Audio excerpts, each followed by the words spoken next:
সিলেটের ফেঞ্চুগঞ্জ উপজেলার পিটাইটিকর সরকারি প্রাথমিক বিদ্যালয়ের প্রধান শিক্ষক বিউটি রানী পালের একটি ফেসবুক রিলস ভিডিও সামাজিক যোগাযোগ মাধ্যমে ভাইরাল হওয়ার পর দেশ জুড়ে আলোচনা শুরু হয়েছে। ভিডিওটিকে কেন্দ্র করে কিছু স্থানীয় ব্যক্তি নেতিবাচক সমালোচনা করলেও দেশের বিভিন্ন প্রান্তের শিক্ষক ও সুশীল সমাজের প্রতিনিধিরা এর প্রতিবাদে একই গানে রিলস তৈরি করে অভিনব সংহতি প্রকাশ করেছেন। চলতি বছর জেলা পর্যায়ের শ্রেষ্ঠ প্রধান শিক্ষক নির্বাচিত হওয়া বিউটি রানী পাল জানান, একটি কুচক্রী মহল ভিডিওটি বিকৃতি করে তাকে সাইবার বুলিং ও সামাজিকভাবে হেনস্থা করছে। এর প্রতিকারে তিনি থানায় সাধারণ ডায়েরি করেছেন। এদিকে বিউটি রানী পালের আলোচিত ভিডিও নিয়ে তদন্ত কমিটি গঠনের সিদ্ধান্ত নিয়েছিল সিলেটের শিক্ষা প্রশাসন। তবে এই সিদ্ধান্ত থেকে সরে এসেছে তারা।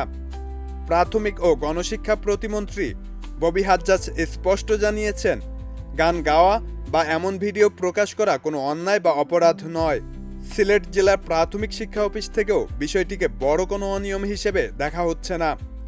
শিক্ষিকার পাশে থাকার বার্তা দিয়ে প্রতিমন্ত্রী জানান, তার সঙ্গে কোনো অবিচার হতে দেওয়া হবে না।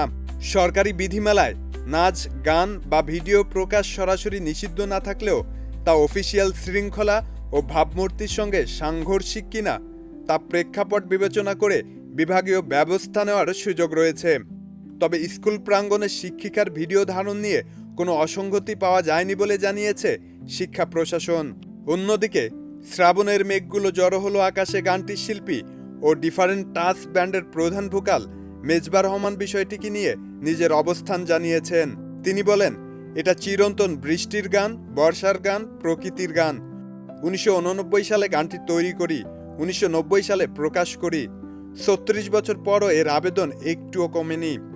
গানটি প্রতিবাদের ভাষা হিসেবে ব্যবহার হচ্ছে, এটাও এক ধরনের ভিন্ন অনুভূতি।